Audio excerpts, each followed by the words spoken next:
Hello and welcome to Your Health Reclaimed with DrPND, where we help you reclaim your health with tips, tools, and resources to live your most optimal and vibrant life. Here's your host, DrPND. Well, guys, welcome to DrPND podcast, where this is, to get your health reclaimed. I am super excited today because we have a phenomenal special guest that I look up to. I've known about him for at least 5 years that I can remember. I just never met him, never spoke to him. And I had the pleasure, with his kindness for him to actually get on the phone with me one time and spend a great deal of time talking. And today I have him as a special guest, and it's an honor, Richard, for you to be here. His name is Richard Schuller. He is 83 years old, correct? Correct, yes. Wow. And obviously our podcast is about optimal health and vitality. We obviously don't control when we're going to die, but one thing we do know is that there's a lot that we can do to stay in shape and to prevent physical degeneration. So Richard, without further ado, I'm going to kind of let you introduce yourself and just tell us a little bit about yourself, and we'll go from there. Okay, well, as you said, I started lifting weights in 1955, and that was 68 years ago. And I did that back so I could play high school football. And back then, nobody in high school or college sports lifted weights. And right. None of the pro teams lifted weights. And all of the advice I got was that I'll be so muscle bound, I won't be able to move. Don't myth. Hey, yeah. Well, clearly that didn't happen. And no, over the course of my life, I've played 8 different organized sports, and football, basketball, wrestling, track, distance running, softball, baseball, Olympic weightlifting, and powerlifting. That's amazing. Yeah, and again, it's something I love to do. I love practice. Very important. Yeah. Yeah, and we used to joke that sometimes powerlifting was just our excuse to be able to practice. But anyway, I understand that. Yeah, and over the course of that time, you also asked me, how tall I was and what I weighed, and I'm 5'10", weigh about 175, and during my competition career in powerlifting, I competed at 182, and I would occasionally be a little heavier than that and have to cut down, but and then sometimes I'd compete at 165. So, but again, that's my approximate size, which is pretty much the same as it's been since I was in high school. Yeah, that's amazing. So this is because you're a lean person, you were never overweight, and I've looked at a lot of your pictures over the years, and you never fluctuated a lot aside from getting ready for the show. But some people get like 30, 40, 50, 60 pounds heavier, or slim down a lot. You always were lean, healthy, and pretty much look the same. Well, thank you for saying so. I once or twice, things got a little bit out of control, but it was nothing. Sure.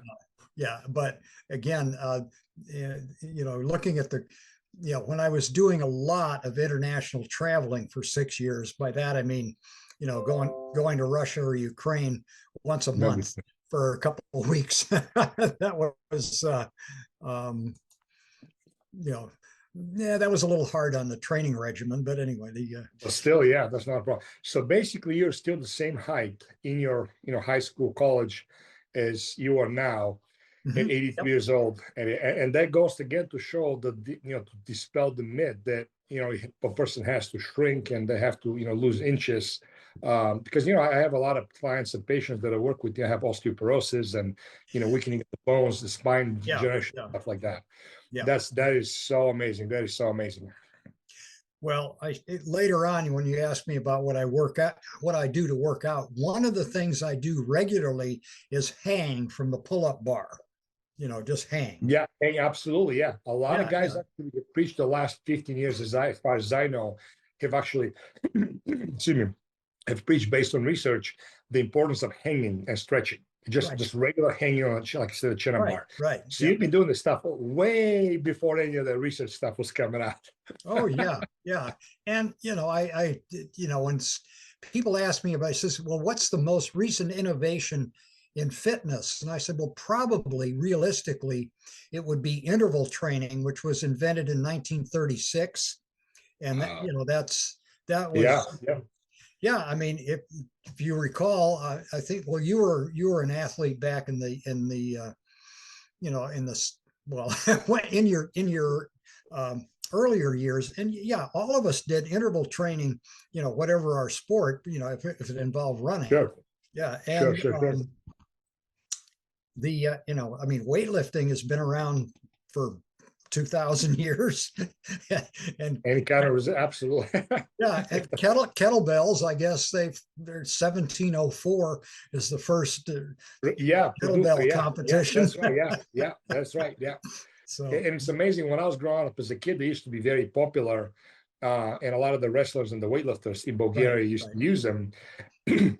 And they kind of completely fell off because the chrome machines came in, the cable machines, all the fancy stuff came in. They kind of went off until this guy brought him back here in the United States, kind of popularized them. His name was Pavel, which he really brought it back into place, and he kind of exploded the whole kettlebell movement and everything like that. Brought them back to where they properly deserve to be, because they're really a phenomenal functional tool. Very simple too.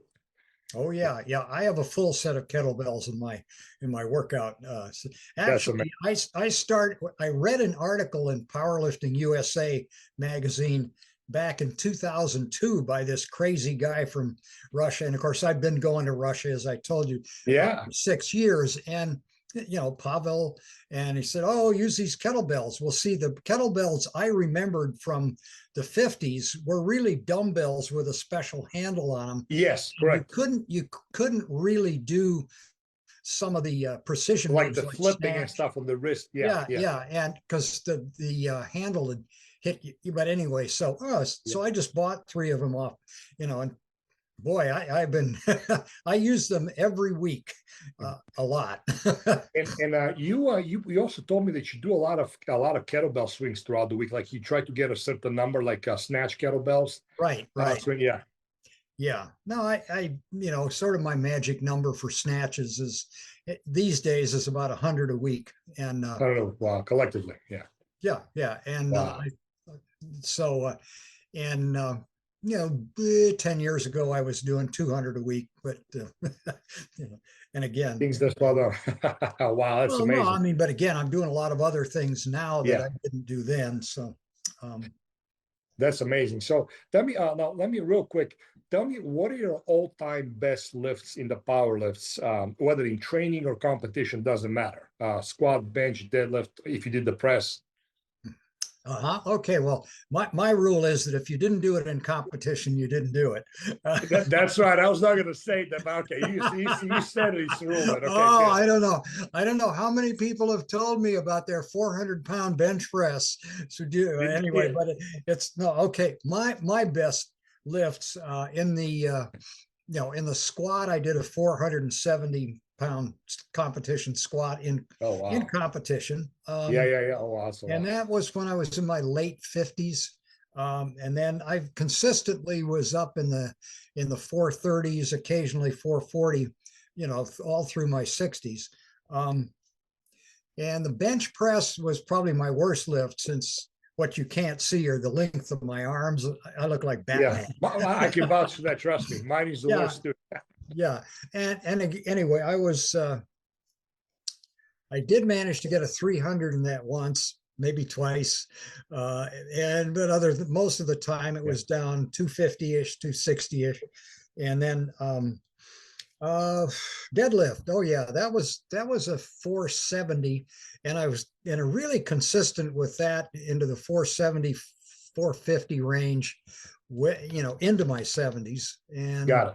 So, but again, probably certainly the high water mark in my competition career was, I was number 2 in the world in the IPF world championships. Oh, wow. We went to South Africa back in 2005. I was 65 years old, and then in the North American Games in Aruba back in 2008, I finished third overall in the amongst the masters lifters. Yeah. So that's amazing. That is amazing. I mean, these are great lifts for anybody, any male. If you go to any gym and you got any healthy, viable male to try to do a 300-pound bench press, let alone a competition bench press, which requires the unlocking, pausing in the chest, pressing it out. Right. Very few people can really do that. Not to mention, I mean, you're talking, that's well over 1.5 times your body weight, and the squat is well over almost 2.5 times your body weight. Same with deadlift. These are phenomenal numbers. So back to all the as well. Weights are gonna break your body. They're gonna make you stiff. They're gonna get your muscle bound. They're gonna injure you. You're gonna have your hip and knees replaced. Not true. So at 83 years old, have you had any joints replaced yet? No. Okay. And see, there we go. This is something that I wanted to, and again, since you have all kinds of clients in this magic age group, I have a friend who was 5 years younger than I am, and he lifted about the same weights I did, but he has had 19 surgeries. Oh, wow. Yeah. It's not uncommon. Yeah. It's not uncommon. Okay. But see, here's the thing. This is the muscle you've got to use. Yes, exactly. Okay. Yeah. Which means is you need to understand where your limits are, and you only push them. You only push them being smart. If you try to push yourself beyond where your body will allow, then you're going to get a terrible injury. And you had a question about what injuries have I had. Really, the only one has been a rotator cuff, which comes from having thrown some kind of ball 1,000,000 times. Yeah, it usually is. Yeah, repetitive. Yeah. But again, use your head. I mean, again, it's like the other day I started lifting. I was really tired. I said, okay, today is not. The universe is telling me I am not strong today. Don't do it. You listen to your body. Yeah, you must listen to your body. You must become familiar with how you feel, how you respond, and you've got to develop a physical intelligence, or listen to your physical intelligence, because if you don't, you're going to get hurt. Well, I mean, the answer to the question is I've never really had a serious injury from lifting. The collision sports, I get a lot of, beat up and banged up a lot, and muscle injuries from wrestling, but from lifting, really, from weightlifting, no. That's amazing. Yeah. And it's so true. And that's, again, just a testament. When you're using your mind, you're using your intelligence, you're doing things right, how beneficial it can be. You obviously, if I remember correctly, you spoke with Sully from Gray Steel in Michigan, Dr. Sullivan. Absolutely. Yeah. I mean, he preaches exactly that. And a lot of his clients, patients, a lot of them actually his patients, they turn to his clients. He's an MD, PhD, really intelligent guy up in Michigan. He actually stopped practicing emergency medicine. Now all he does is, as the Gray Steel company, and he does, basically strength training with elderly people. He's got most of his clients at 40, 50 plus years old and more. Yeah. Oh, yeah. I stopped by his gym when I was up that way, and met him and talked to him a bit, and talked to several of his clients. And hey, it's, strength training is this great, tonic that's hiding in plain sight. Absolutely. Yet very few people want to touch it, and a lot of people actually want the easy way out, and that's why I know in my industry, a lot of those gimmicks sell quickly, the quick and easy to fix. And, now I have the electric stimulation ab makers, I just got contacted the other day about that's, I'm like, are you kidding me? But it's takes a lot of effort and that's, diligence. And, like him and Mark Ripito and all those guys, they've done a really good job of really bringing up strength training, what you practice, what you do, to the front line and really teaching people how to apply it. But the key is they really teach in perfect form, how to activate properly, how to brace properly, and how to do it properly. And it's literally the closest thing to kind of like the fountain of youth, quote unquote, if you want to call it. Oh yeah, yeah. There is a fountain of youth. Yeah, it's the gym. Right. Yeah. But you have to drink properly, and that's right. That's right. No, this is really amazing. I wanted to ask you real quick. What is your just like a bird's eye view, real quick, of what is your current training regimen right now? Like, what do you? And again, part of it is, the last time I competed in a powerlifting meet was last year, and I got interested in doing and mastering some new body weight techniques like an L sit and and some of the more demanding, pull-ups and things like that. So I do a couple times a week. I'll do those, body weight training. A couple times a week, I will do Olympic-ish, I call movements. it. Yeah, movements. Yeah. And then I run 4 times a week. So, 4 times a week, I kind of blend it, I blend it all together so that it works for me. And so ultimately you do cardiovascular, endurance, power, strength, hypertrophy kind of body weight. So you basically a well-rounded approach to strength and conditioning, ultimately what it boils down to. Right.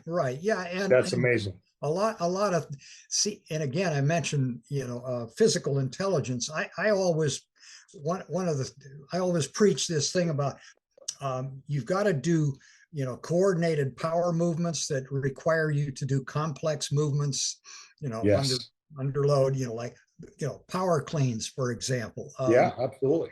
Yeah. Push presses. I don't do Olympic snatches or Olympic clean and jerk anymore. I just, I don't have a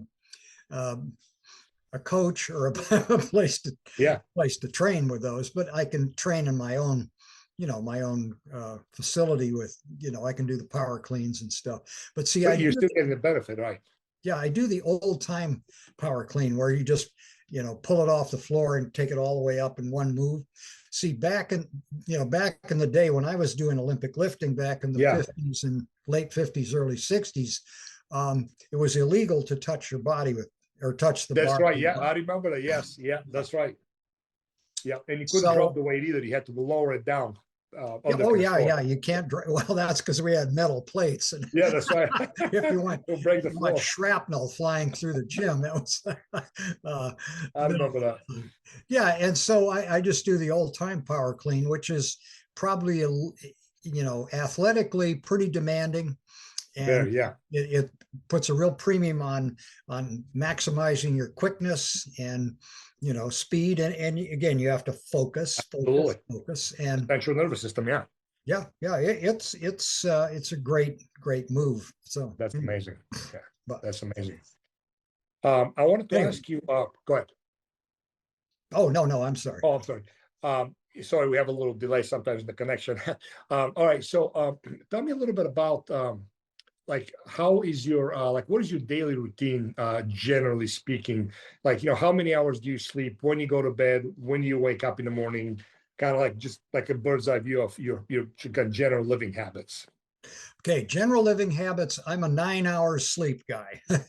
Perfect. See, again, guys, that goes to show you how important sleep is. So the people that preach that 3, 4, 5-hour nonsense of sleep, don't believe that. Research back it up. Your body needs to sleep. Now, you can be a 7.5, 8 hours. I'm an 8.5. My wife is about good 9 to 10 hours sleeper sometimes, depending on the stress level, but back to your point, 9 hours. So thank you for that. Yeah. And again, I have been a morning person back in the days when I, during my professional life, I was on the West Coast. So very often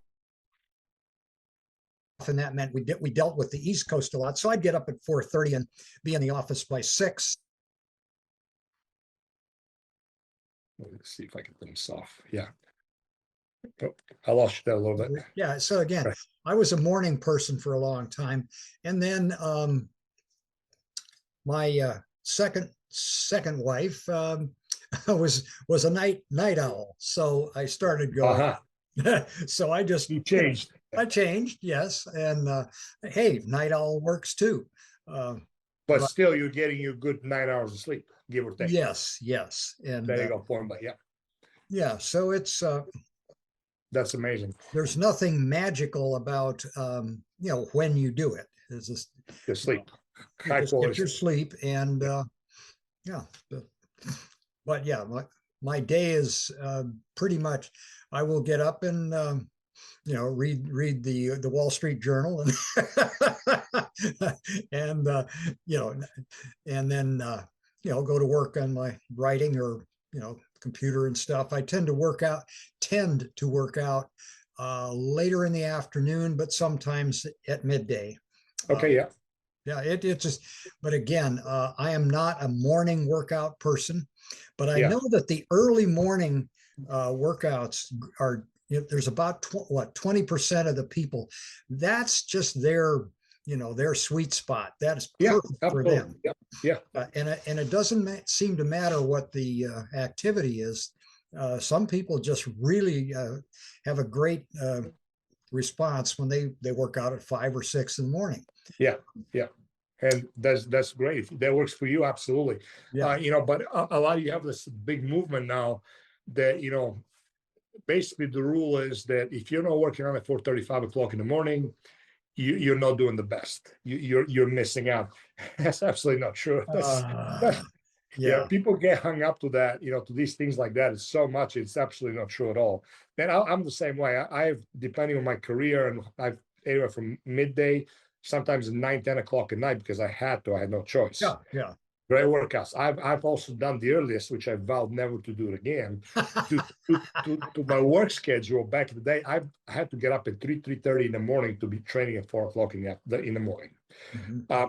The workouts for me, I hate. I definitely had good workouts, but I hated it. That was just not me. No problem getting up, but like you, I usually late morning, midday-ish is almost 80% of my training nowadays because I control my schedule better. But you're right; it doesn't matter. Just get it in. Yeah, and we should probably inject. One of my favorite comments was from the physicist Richard Feynman, the Nobel laureate, who said, he cannot understand how people can do things simply by rote without understanding what they're doing. And wow. I mean, that so applies to fitness. You really need to have a deep understanding of what you're doing, why it's working, and why it's working for you, because that's the only way you can really get the most out of it. And absolutely, unfortunately, this is not what it sells, right? What sells is the flashy, cool stuff on YouTube or social media, right? And the guy with tricky genetics that most often is on steroids, perhaps. And, and that's what sells. I mean, when I was a child, that's how I got caught up with the muscle magazines because I had nobody to tell me otherwise. So the only thing available to me was the muscle magazines, and you're thinking like, well, this guy's, amazing. Little did I know he aged a genetic, phenomena. And number two, he's on loads of steroids. But I agree with you 100%. You have to have understanding why you're doing. And like you said, back to the innate intelligence of your body. Listen to your body. What does it tell you to do? When do you feel the best? So no, that's amazing. That's amazing. And as far as so during at what time do you usually eat dinner and kind of retire and settle down? Okay, well, here again, we eat dinner at 8 o'clock at night. I mean, we very much like the late European type schedule. I mean, it's by choice. I have almost no food during the day. Again, it's not that I'm denying myself anything. I have a protein bar for breakfast. Okay. And then I drink coffee throughout the day. Gotta have my Nespresso. And, awesome.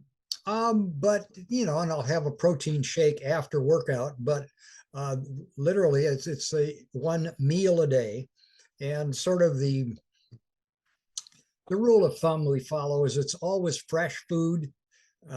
We don't.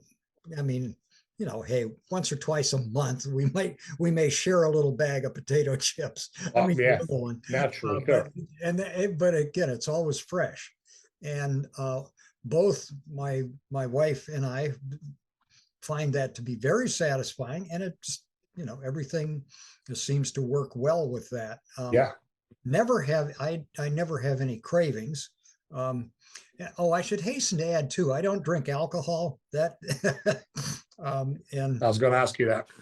no, I don't drink alcohol, but to me, it's I have in the past, and as you can appreciate, when I was working in Russia, that was sort of mandatory, an obligatory.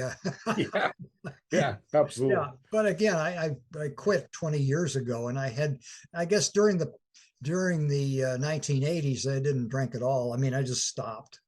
Yeah. And to me, it's just you walk through the wine section of the grocery store. What is this stuff? And it's kind of funny because I have no idea what most of it is.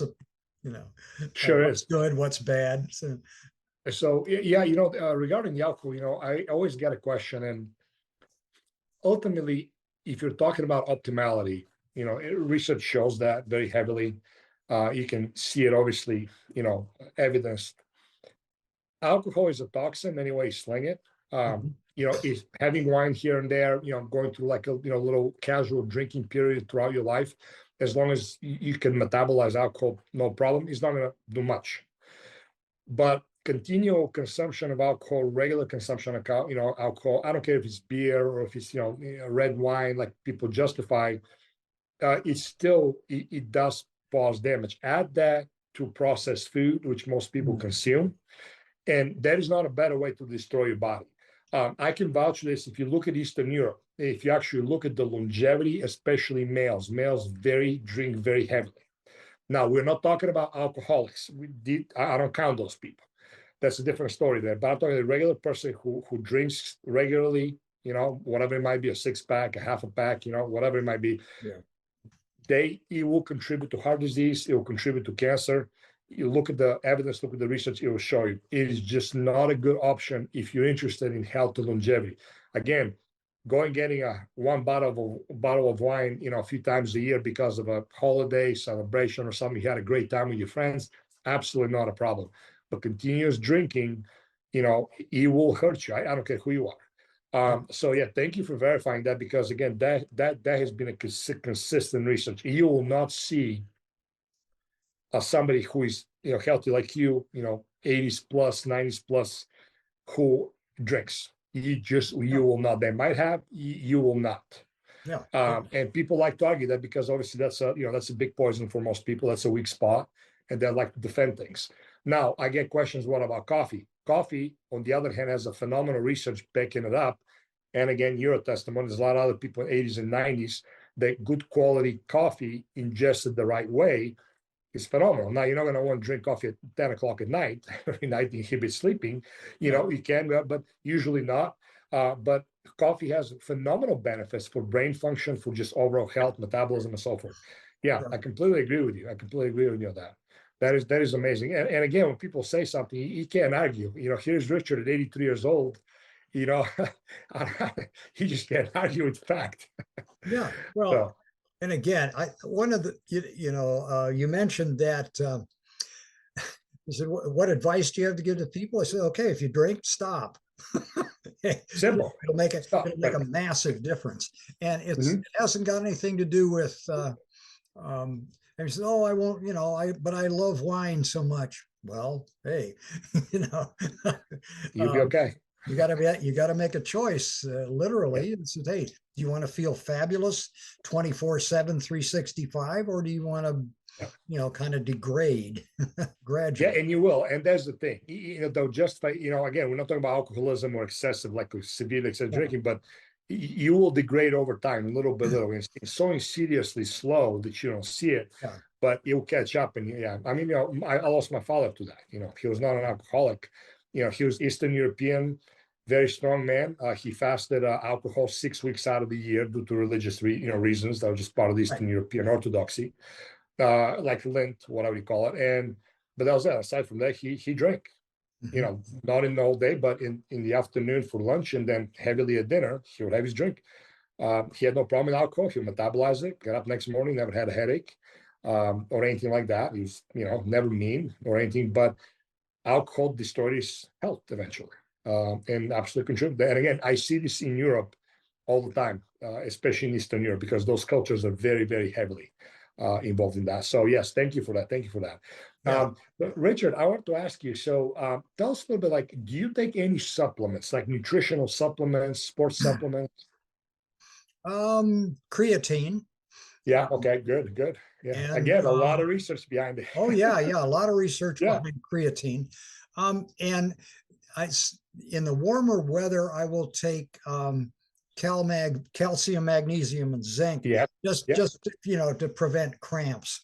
The electrolyte balance and stuff. Yeah, absolutely. Yeah, Great. and again, to keep the electrolytes refurbished. And again, I say after a really heavy workout or something like that, and I'm lost a lot of fluid, but I'm not a big supplement person. I have tried supplements at one time or another. Right. By the way, no performance enhancing drugs ever. Yeah. Yeah. Thank you for mentioning that, because that was pretty much a given, but I just want to make sure that the audience knows, he's been in the weight game history. First of all, he started lifting, well, steroids didn't come on the market until 65, 70, really, like being available, right? Right. 68, I think some of my friends who were in the Olympics came back and different sports, and they said, hey, some of these East European athletes are just strange. And then, by the 72 Olympics, oh man, everybody was loading up. Yeah. Well, it was Dr. Ziegler, right? Dr. Ziegler that developed Dianabol, and Ciba Pharmaceuticals was the one that. So it was the little blue pills, and they're like literally the breakfast of champions. That's where they came. Yeah. But anyway, literally. Yeah. But you started lifting way before that even was available. Right. And you're long-time drug-free lifter.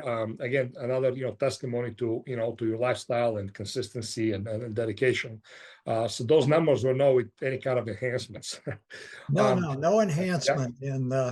Yeah. And somebody will ask me, says, well, do you know guys who took steroids? And I said, most of them are dead. Yeah, that's very true. Yeah, very true. And right now, there was an article in the Washington Post, probably 6 months ago, about professional bodybuilding. I mean, the mortality rate, for young men and women, people dying in their late 30s or 40s and early 50s. I mean, it's almost like combat. No, that was a massive influx the last 3 years of professional bodybuilders and professional physique athletes. Yeah. Male and female, mostly male, but females too. That literally that like in the 30s, 40s, and early 50s, dropping dead. Right. But again, too, like anything else, the steroid use has skyrocketed to a whole nother level. And it's sad because, again, instead of, when physical culturism came in, the whole goal was, that was the movement of building a strong, functional, healthy body, right? So our kind of ancestors from the 1800s, as far as I know, at least, and correct me if I'm wrong, but 1900s, like Eugene Sando or some of those guys, they were, that was physical culturism. It was not uncommon for someone to go on competition, to do a physique show, then immediately from that transition to weightlifting. So it was the structure, the physique, the visual cosmetics, but also the function and the health. Oh yeah. And that got really bastardized started late 60s, early 70s, especially when Sergio Oliva and Arnold Schwarzenegger came on the scene, because those guys completely destroyed, I believe, the true sense of bodybuilding. Because what is bodybuilding? Physical culturism, the building of the body, right? Right. And that completely got destroyed and got perverted, and from there on, it's been nothing but downhill from that. And that's why now bodybuilding has nothing to do with health. Those guys and girls, they look like Greek gods. They look phenomenal, like wow, like statues. But on the inside, they're rotten, man. It's this disease brewing. So yeah, I'm glad you brought that up. Yeah, it's interesting. One of the other things that they used to do in those old time shows, which I've dabbled with a little bit are strongman stunts. Yes, yes. And, Yeah, ooh, those are tough. yeah, bending Yeah, nails. you gotta be a yeah. Uh, Power to weight ratio is is everything. Insane. And a Yeah, lot of those guys, though, if you look at them, some were bigger, obviously, but most of them are really not like, under 200 pounds easily. yeah, And bending a horseshoe, like, I mean, I've tried a couple of times, I couldn't even budge it. I'm like, what is that? yeah. But yeah, you're right. Again, health, vitality, function, structure, and so forth. Sure. Yeah, but if you remember Bob Hoffman, Oh yes, yeah, I actually, I was in the York Barbell Club lifting oh thing man, for you a had little the bit. experience of that. Oh my goodness, I Yeah, can't believe yeah. that. And my coach was the legendary Pat O'Shea. So Pat O'Shea, wow. yeah, That honestly puts it in perspective your age, in a yeah, good way, obviously. But it's like, wow, because you have to experience. Yeah, I mean, Bob Hoffman, he had a Health and Strength magazine, and yeah, I missed that magazine because, especially I have like some of the early issues from 1940, 1942, and then from like 50s and 60s, and he would bring like the good nutrition of whole food based supplements, right, preach about right. whole food diet, sleeping right, eating right, exercising for health and vitality, practicing temperance, just again the building of the body and a healthy overall lifestyle. Juicing, he actually came up with one of the first Yeah. juicers the way back, if you remember. And I wish somebody would come up with that kind of magazine or that kind of, because it was really geared towards that. Wow. Yeah, I was in an article about Michigan State University weightlifting program. I have a couple of pictures in that magazine back in 1959, I think. Do you have the magazine? Yes. Oh, you gotta send, No, you I mean gotta send me those not pictures. right, not right Yeah, at I hand. understand. I mean, Yeah. it's in my archive, but You gotta send me that. You gotta definitely send me those pictures. I'd love to yeah, see that. yeah. I'm gonna see. You ever heard of Bill Himburn from Super Strength Training? I'll send you the link, but he's a big archivist and a very huge strongman and old school historian. Yeah. He has a website. You can buy all those publications from like old, some of them reprinted with permission, but you can get all the stuff. And he has a whole bunch of the old magazines from Strength and Health. That's why I buy mine. If I see like the issues and stuff. Yeah, yeah. Oh, it's yeah. I mean, it cracks me up. There's pictures of people. Yeah, I know that guy. You're like, wow, so how long ago? Wow, that is really amazing. Well, yeah, I'm gonna have to get back on stuff because you and I can be talking here for 3 hours straight, and I still won't, I won't be able to cover everything. So let me ask you. It's I know it's like a cliche question, but what would you like to, give a good advice? Like if you were yourself, back when you're 20s and 30s, or give an advice to your, great grandkids or grandkids, anybody in that matter that comes to you regarding health and fitness, Mhm. The lifestyle, what would you kind of tell them to pay attention as far as the main things? I'd What say advice would you give them? the main things are continue, be consistent and be persistent. Yeah, amen to that. And find a sport or sports plural that you like that are active. I mean, sailboating is a sport, but doesn't require. It's not or bowling, right? It's a sport. Yeah. And I'm not quite sure about golf, but again, there's not enough physical activity in it. But find something that has a fair to extreme amount of physical activity in it, and just stick with it. But it's got to be one that you like, otherwise you won't stay with it. And very true. Yeah, very true. I mean, my son, who's who never followed, he never got interested in weights, but he went through, he was a good distance runner, and then he took up rock climbing, and wow. Now he's a national level rock climber. I mean, he doesn't do it competitively. He guides and he coaches, but again, the strength and the agility, all the things you have to have. But again, back giving somebody advice in their 20s and 30s, I would say start lifting weights, some. And, it's not like taking medicine in the sense of, oh, I've got to take this every day, or, Yeah. it's a dose, somebody's doing Right. it to me. It's something that is, and begin to understand your physicality, because you have a physical intelligence as well as, supposedly the mental intelligence. Yeah, right. And you need to start getting in contact with that, because it's really this whole wonderful realm that so many people never know is up there or is in you. Yeah, it is very true. It's very true. And again, perfect example, you should be the rule and not the exception. But Oh, yeah. so many people fall into this just honestly just a sad, pathetic pattern of a lifestyle.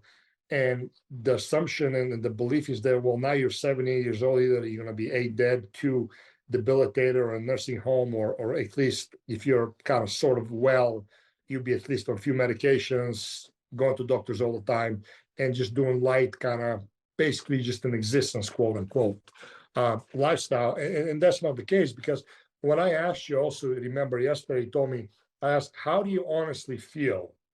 Because it's relative to you. Nobody can argue that, right? Yeah. Relative, like when you're in your 30s and 40s. Now, I don't say teens and 20s, because these are like the top of the years, and they're kind of unrealistic, obviously, in a sense. But being, okay, 30s and 40s, how do you feel comparatively speaking to now? Pretty I'll much let you the answer same. that. Pretty much the same. There you go. Yeah. I mean, yeah. No, Wow. that's the cool thing is Yeah. that I wake up every day, feel great. Yeah. Go through the day, feel terrific. And again, I think about this and say, well, this is a gift, but it's one that I earned. You were like you said, you were consistent, you were persistent, you were diligent. Right. Yeah, absolutely. Now you as far as like your energy overall, like to do a task or to just to function, have you seen kind of slight slowing down as opposed to your, like, say, 40s and 50s? Like if something is being able to measure it, like, have you seen anything like that, or not much? Not much. Okay. Not Okay. much. Wow. I mean, again, back then it was, I slept a little less, so it was more, a lot more of an intense finger in a light plug type professional existence. But Sure. Yeah, of course. but as far as are there things I can't do that I would like to do? Not really. I find that if I spend 4 hours writing, it's just about as tiring as, and that's tiring, frankly, because Oh yeah. Okay. learn a lot of, Sure. but as far as, not, there's not a whole lot of difference. I live in a condo now instead of a 20-acre mini ranch, so I don't Wow. run a chainsaw and cut up log truck full of wood and things like that. But again, subjectively, Not be much different. Yeah.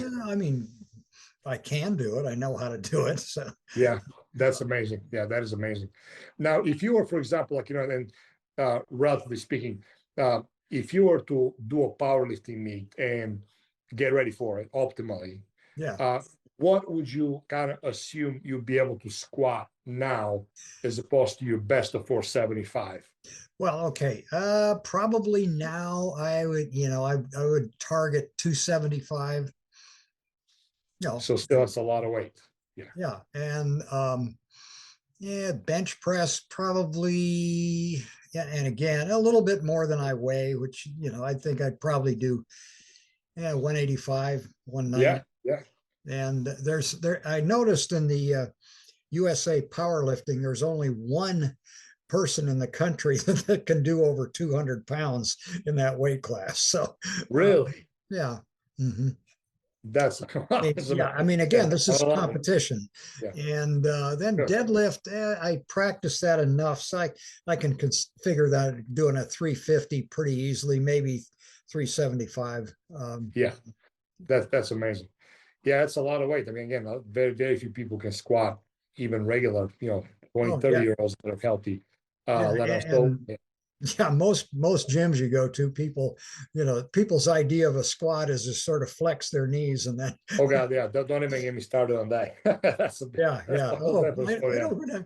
Yeah, and part of it too is you've got to but I mean, I would never advise somebody my age to just jump in and start Oh, squatting. of course, yeah. I would say you need to spend a considerable amount of time doing body weight movements, getting your tendons in shape, and getting all your connective tissues so Yeah, that building the infrastructure. Yes. yeah, Yeah. you don't just dive in and start doing things that require body strength that they haven't developed. So it's That's amazing. And a lot of you guys, if you guys watch the squat they were talking about, it's called a barbell back squat, and it's a sanctioned lift in the International Powerlifting Federation of any powerlifting meet. It's a compound movement. You have to unrack the weight, walk it out, squat, recover the weight, and then walk it back in. It's a very tough lift. It's a very technical lift, so there's a lot of skill required in that. But it's a hard lift, and a lot of people don't yes. squat. Now, if somebody's not built to biomechanically squat well, obviously that's a different story. But most people can be taught how to squat pretty decently. But it's a complex lift, and the point I was trying to make here is that 275 pounds is a lot of weight, especially at his age, and that's extremely impressive because it's very hard. A lot of people confuse the leg press where they'll say, "Well, I squatted 500 pounds." I'm like, "I promise you didn't." And I asked them, "Did you use a leg press?" And they're like, "Yeah." Yeah. First of all, it's not a complex lift at all. You're guided No, by it's easy. yeah. Um, And then I also tell them, okay, if you remember your trigonometry, you have to divide it is the tangent and the cosine. So the actual weight that is coming down on you is not whatever you loaded. So if you loaded that's 400 right. That's pounds, right. right? Yeah. Remember that? So Oh whatever yeah, the yeah. I mean, calculation is, I got to find a formula to calculate. But some say, man, I squatted 600 pounds. And I saw it is a 45 degree vertical leg press, which every gym has basically. yeah. I'm like, I promise you're not even close to that. It's not even close to no. Hey, thanks for reminding me. I hadn't even I just ignore the leg presses, except for it sometimes is a good assistance exercise on the Oh, deadlift. absolutely. Yeah, for just starting in the deep position, Absolutely. just getting things to come out of the deep position. But it's again, too many machines in the gym. And one of my friends who's a kettlebell master said, "You want to suck the athleticism out of your body? Start using machines." Very true. Yeah, very true. Yeah. And again, what you're saying, I just want to clarify is if people have issues, obviously injuries, certain arthropometric discrepancies, machines, and also if this is all you have, you can absolutely get a phenomenal workout and great benefit of that mechanical stimulation of the musculoskeletal system. Right. No doubt about that. But Richard is right. If you really want to get the most optimal benefit, free weights are always going to weigh supreme because you function in a three-dimensional pattern. A machine is always going to be in a two-dimensional plane of motion. That's it. Right. So, it's always hands down, it's going to be weights, whether it's kettlebells, dumbbells, barbells, is going to weigh supreme in that. So, yeah, thanks for bringing that up because I do get a lot of questions and, people, get frustrated or they'll, get bogged up about those issues. Let me see. Okay, how are we doing on time? We have about 15 more minutes. I want to ask you, as far as your mood and how you feel emotionally, not physically, but emotionally, how has that declined with age at all in any way, or do you feel still the same? Nope. That's awesome. Nope. That is amazing. Yeah. Somebody says, "How you feel?" I said, "Living the dream." Living the dream. Seems like, you have a phenomenally positive outlook. You're very realistic, but you have a very positive outlook, and I've noticed that about you. And so I'm assuming that's a testimony again to you how important this is. Yeah. It again, there's there's a difference between sort of appreciating and living life and trying to put on the role that somebody said, oh, you should have a positive outlook, and you really don't. Yeah, and it's different. It's a very different kind of thing. Great point. Yeah. Yeah, and there's if you can't be real and be, and sort of live the enjoyment that you're getting from your experience. Yeah. That's an amazing point. Yeah, that is amazing. And I'm glad you said that because, like even I used the one I asked you, like you have a positive outlook, but positive outlook can be taken like, well, you have to see the world from colored, rose colored glasses or like, this kind of fake aspect of it. And it's not fake. There you go. Yeah. And no, that, and bad things do happen. It's not, that's not to say they don't, but of course. I think a lot of people create bad things in their mind. Bad perceptions and assumptions. Yeah, and they dwell excessively perhaps on mistakes they made or things that didn't quite go right in their life or whatever. And again, you can't do anything about the past. You can definitely, but it can definitely impact your present and your future. So, in holistic medicine, natural health, we really try to focus with people, and we obviously refer out, but the general idea is that you really have to make sure you keep your thoughts captive. Be very focused on how you think, how you perceive things, because we have a saying there's a lot of times nothing can kill a person faster than a negative thought. And obviously that's a kind of cliche saying, but continuously thinking negative, you can actually measure hormones, cortisol changes, inflammatory cytokines. When you like you said, they dwell on things, consistently presume or assume things that are always bad, always is going to be a doomsday, and they'll destroy anybody faster than anything. And that's that's amazing. And so to piggyback off of that, what you just said, because a lot of people, they might, again, I know people, I know how they are. They'll say, well, Richard is great, that's awesome, but he hasn't experienced really that many bad things.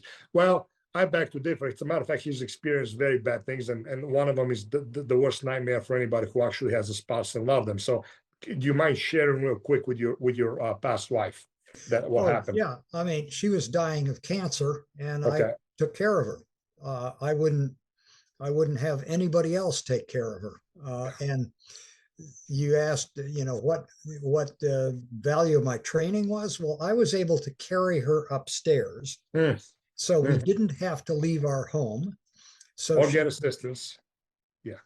Wow. Yeah, and go into some care facility, and it was, I mean, I knew she was going to die. I loved her more than anything on earth, but you were there. Yeah, I was there, and that's well. There you go. Yeah, so that's about as one of the that along with losing a child is I believe at least that's absolutely the most devastating experience that anybody can go through as far as pain. So again, back to your point, look at your positive outlook, and like you said, how you perceive things, how you moved on, and how you were able to handle that with awesomeness and grace, honestly, and be able to be there for her, love her, and but accept the reality.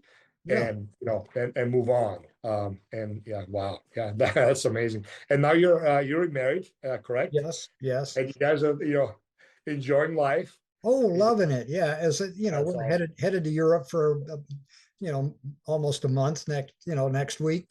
So, that's where in Europe exactly? Well, I'm going to go to London for a while because strangely enough, I've been all over the world, but I've never been to London, and then to France, and then Spain, and then we'll take a cruise ship back across the Atlantic back to New York. That is you guys have a blast. Yeah. Now nowadays it's awesome because those countries there's gyms everywhere, And at least in Europe, I know, they have quite a bit of the kettlebell action back again. Yeah. You'd be good to go with that. Oh yeah, but see, the other thing is, I figured, okay, I've been to places where they don't have gyms, so I've got a whole routine I can do, and if you've Still got fine. 3 feet of floor space, That's all you need. Yeah, that's all you right. need. So That's amazing. Richard, before we wrap it up, what are your plans, like generally speaking, like for the future, like things you want to achieve? Okay. Well, I'm finishing up another book. The first one I have is Powerlifting Over 50, and that's available. Hold on. Oh yes, there it is. There. Yeah, Hey, I've been reading this. Yeah, recognize the guy on the cover. Look at that guy. That's him. Yeah. By the way, thank you. You were talking about engaging and stabilizing and how you're using your two toes for balance. Mm-hmm. So I started actually applying, even though, again, I've been in this industry for a very long time, you still need people to look up to and to be fueled with and be taught and be inspired. And so far I got so many gems, of awesomeness from this book. And one of them that I started practicing and been really practicing is actually standing on one leg.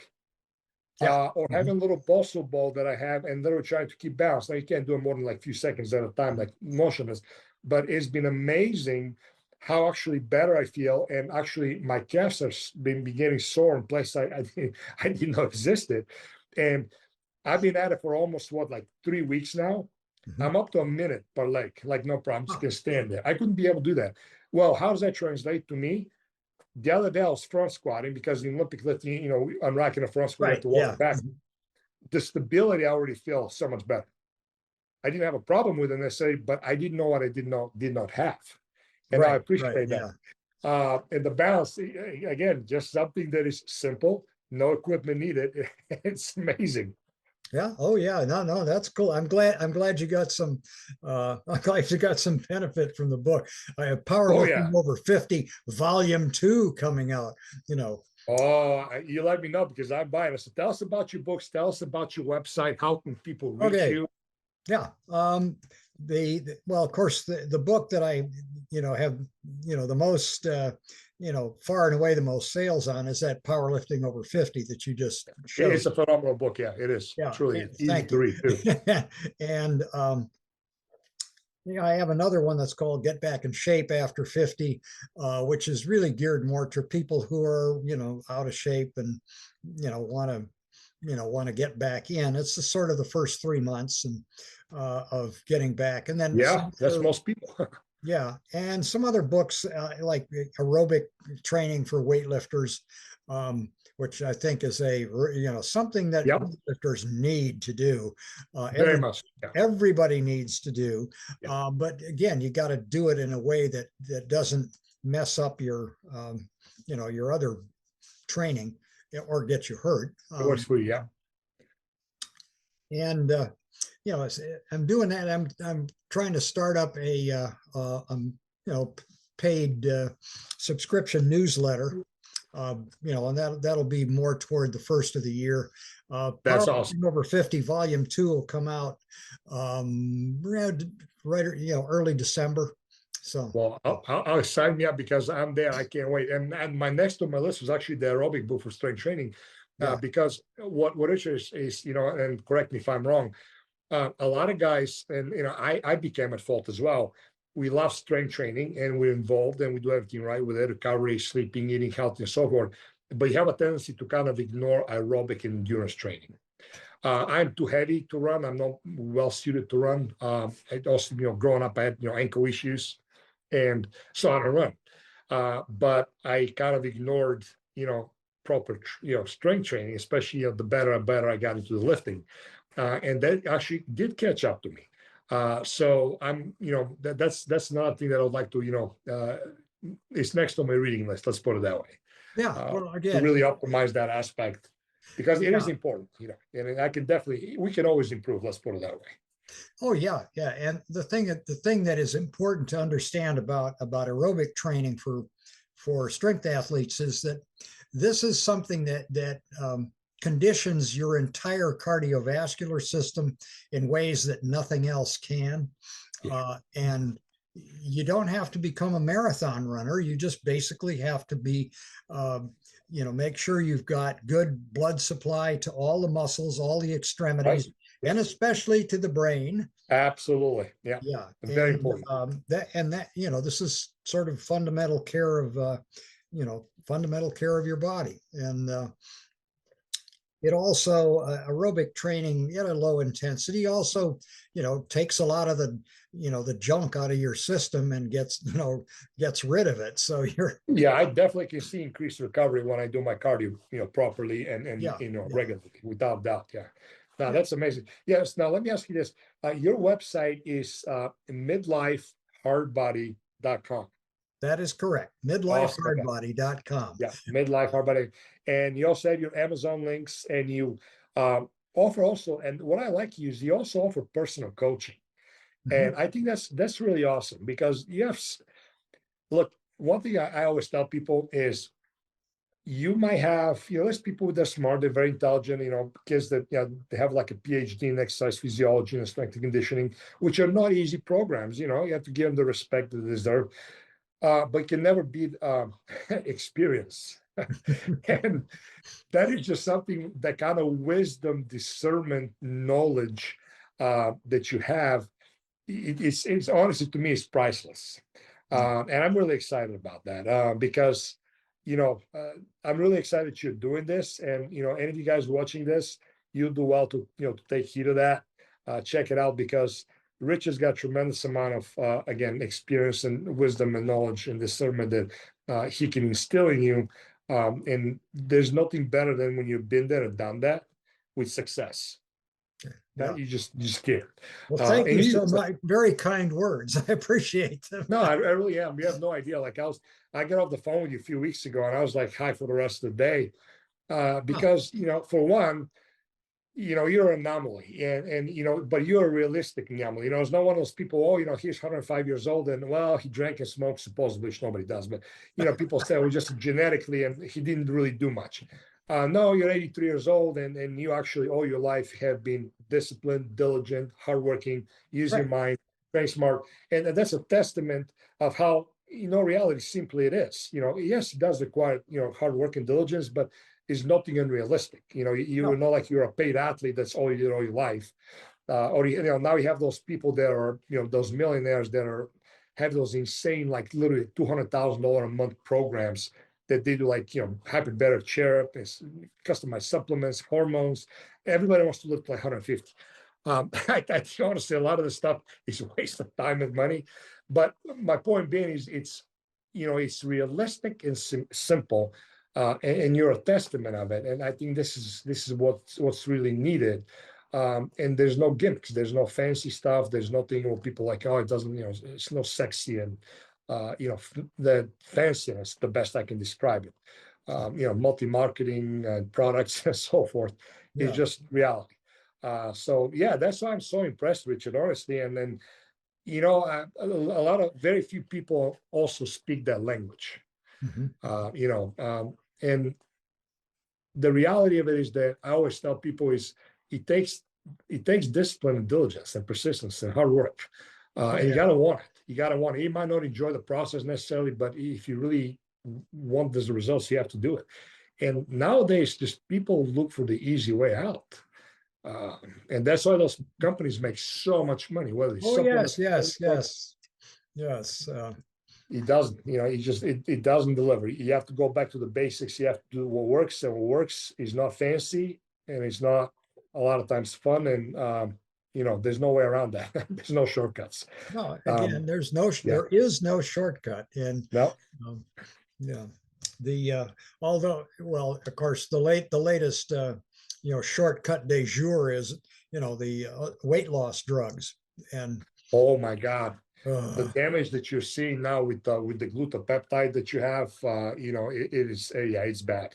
Well, again, it started with Hollywood last year, a couple of years ago, when it started getting popularized, and people are getting, actually, they're getting metabolic damage. I'm not surprised. I just, I figured it would start accumulating pretty soon. But oh yeah, Well, the first time that I caught anything with the drugs back in my day is in 2005 when the fentramethazine drug came out and the whole weight loss programs came out. So the fentramethazine was basically a methamphetamine-based pharmaceutical drug. It would literally kill your appetite, no joke. You know, like you take it, first you kind of got hyped up a little bit because it's a methamphetamine-based drug, but two, it completely killed appetite. So they do the B12 shots, and I think some will plug in the HCG, which supposedly even further decreased appetite. And people starve themselves to death, no doubt. So anybody obviously who's obese, especially from processed food, they'll drop this insane amount of weight. Well, after 6 to 12 months at the most, you had to get off that drug because obviously they even knew it was damaging. And you just couldn't, what are you going to live for the rest of your life on that drug? You can't do that. And then people within 1 to 2 years, an average of 80 to 90% weight gain came back. A lot of the people actually went over what they even gained. Oh, yeah. And we actually had that aftermath come up to us when we had our facility, and people come in like, I thought I was doing the right thing. I had to explain to them. I can't tell you how many people my wife and I had to help with my team, to regain their health and kind of fix their metabolism. But, and they're like, yeah, we fell for the lie, learned the lesson the hard way. But nothing new under the sun. It's still continuing, just in different form. Yeah.